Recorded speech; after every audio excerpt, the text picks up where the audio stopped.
Okay, here we're looking at section 7.1, and our essential question is what is the sum of the measures of the interior angles of a polygon? The first thing I want to think about is what is a polygon? And I know a polygon is a shape with many sides. That's what poly means, is many. And so I'm looking at the interior angles, so the ones that are inside.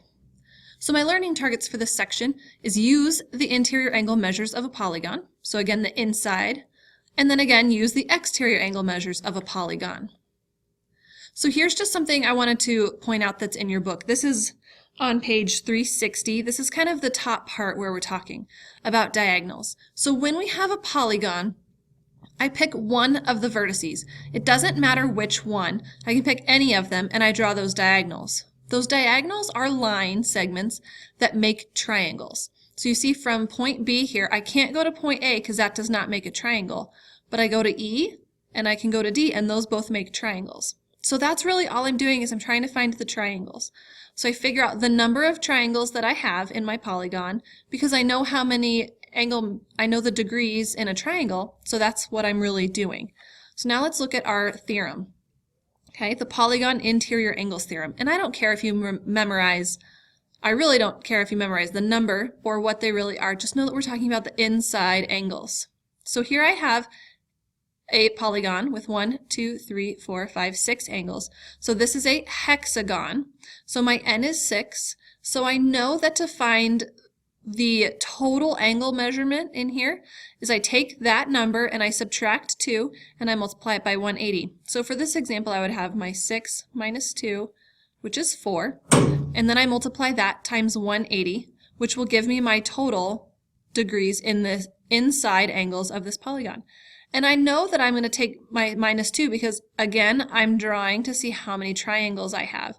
So from this one point, from point number 1, I can draw my diagonals, and I see that I've got 1 triangle, 2, 3, 4 triangles. So I have 4 triangles, and I know that every triangle, we learned this last semester, has a total of 180 degrees, so that's what I'm multiplying right here. So that's what this theorem really means. So here's our example. Find the sum of the measures of the interior angles of the figure. So the first thing I have to do is figure out how many angles there are. And I see that there's 1, 2, 3, 4, 5, 6, 7, 8. So I know that this is an octagon. So I know I'm going to take my 8 minus 2, which gives me 6, and I multiply that times 180. So I go ahead and I do that multiplication. 6 times 8 is 48. 6 times 1 is 6. Plus 4 is 10. So I know that the total interior angles of this polygon, the total degrees, add up to 1080. Okay, so all I did was I take the number of angles that I have, subtract 2, and multiply it by 180. And this is true for the interior angles of all polygons. So here is your first monitoring progress, so try it and see how you do. So now here's our next example that we're going to look at. This is example number 2 for this section. So I know that the sum of the measures of the interior angles of a convex polygon is 900 degrees. Classify the polygon by the number of sides. Well, I know based on my original equation that I take my n minus 2, right? And n is the number of angles times 180 equals my total. Well, here I'm given my total, so I know that my total is 900. And then I can just solve for n. Okay, so the first thing I know, since I'm multiplying, I have to divide. So I divide both sides by 180. So now I know that n minus 2 equals 5, because 900 divided by 180, right, is 5. So now to get n by itself, I add my 2 to both sides. So I know that n equals 7. So this polygon right here that has a total of 900 degrees, we know has 7 sides. So that is called a heptagon. So here's one of our corollaries. And a corollary is something that has already kind of been proven, but it really just goes along with it. Okay, so this goes with that 7.1, dealing with interior angles. So I know that the sum of the measures of the interior angles of a quadrilateral, right, we think quad meaning 4, is 360. So that would make sense. So if I have a quadrilateral, and we're just going to draw like a rectangle-ish, because this is a quadrilateral, it has 4 sides. I know I can only draw one diagonal, which makes 2 triangles, and 2 times 180 is 360. So I know that any quadrilateral, which means 4 sides, has a total interior measurement of 360 degrees.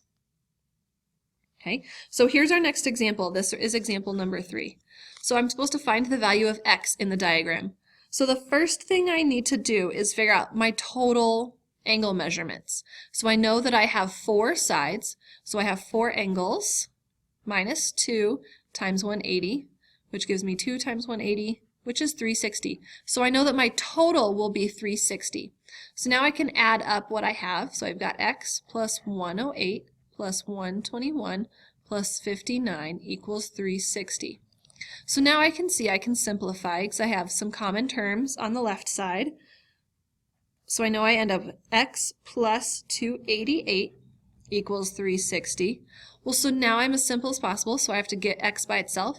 So I always undo. So since I'm adding here, I subtract my 288 from both sides, and I end up with x equals 72. So I know that this missing angle measurement is 72 degrees. Here's your next couple monitoring progress. So try these and see if you can get the right answers. So before we go to this, I wanted to just talk, because at the bottom of page 361, there are several words to remember and to look at. So we're looking at equilateral. And now you've seen this with a triangle, but now we're talking about a polygon.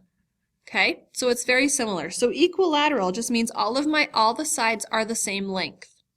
The next thing is equiangular. And again, we talked a little bit about this with triangles, but equiangular means all the angles are the same. Which, if I know something is a polygon is equilateral, I also know that it is equiangular.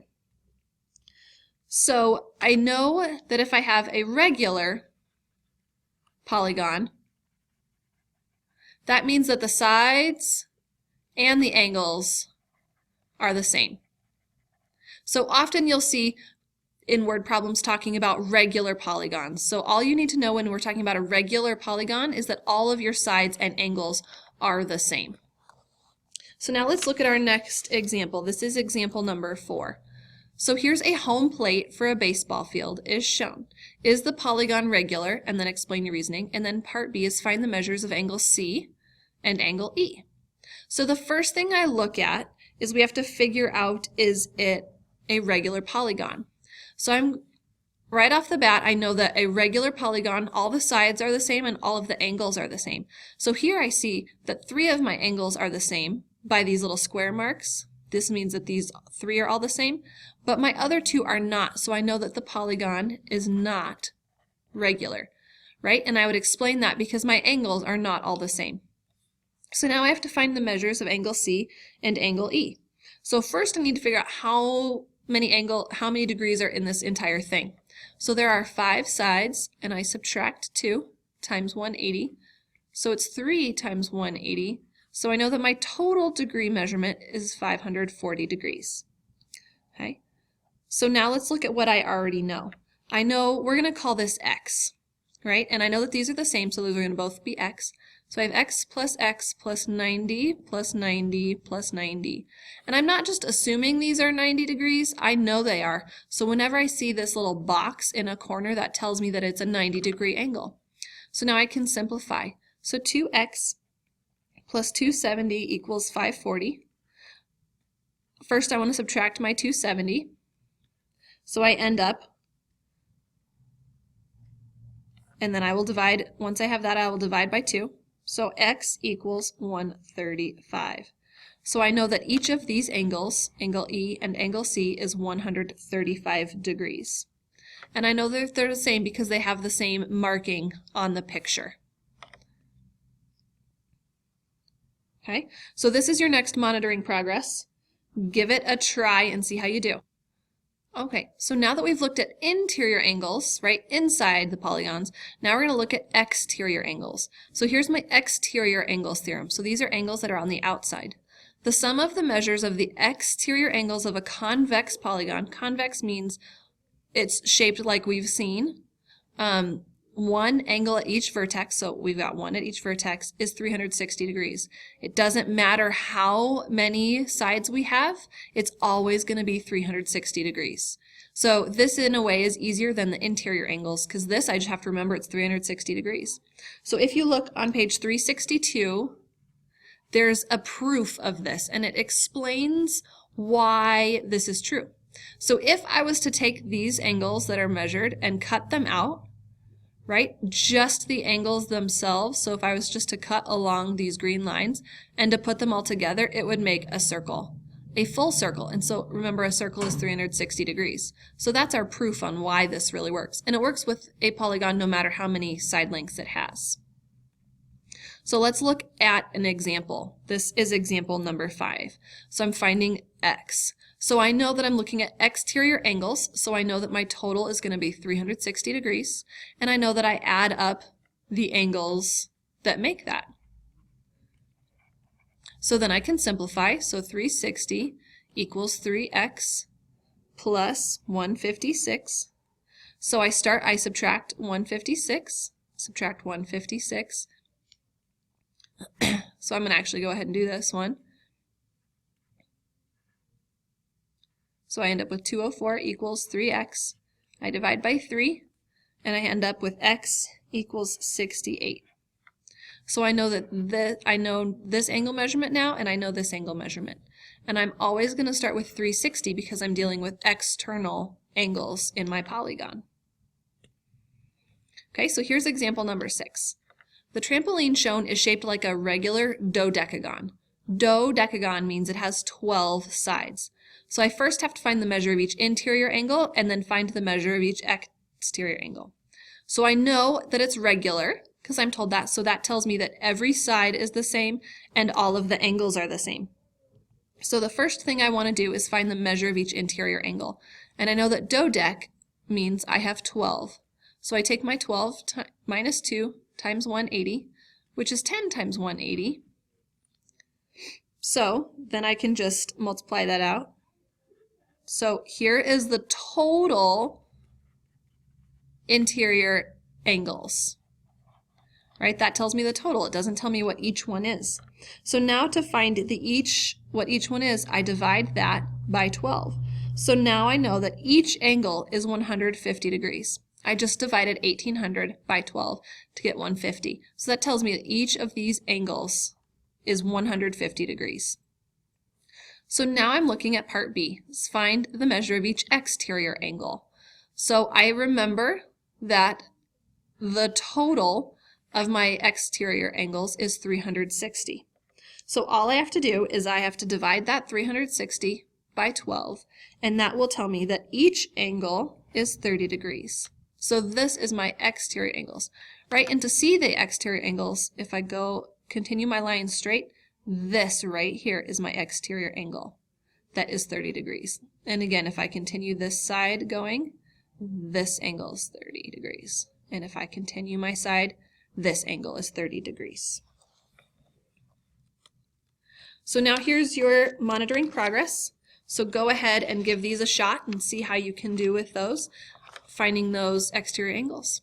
So that's really it for this section. So let's look back at our learning targets and see if we were able to meet them. So the first one was using the interior angle measures of a polygon. The biggest thing to remember is that my total measure, my total degrees, is equal to n minus 2, right? The number of sides times 180. So I can, depending on what I know, if I know the number of sides, I can figure out the total degrees, or if I know the total degrees, I can find the number of sides. So we've checked off that learning target. So the second was using the exterior angle measures. And I know that the exterior angle measures equal 360 degrees. That's just something that's a given, because if I cut them into pieces, they will make a circle. So then I can use this piece of information to find any missing data that I have that I'm trying to find. So now that you've gone through this and looked at a few examples, it's time to go ahead and try your practice problems and your homework for 7.1.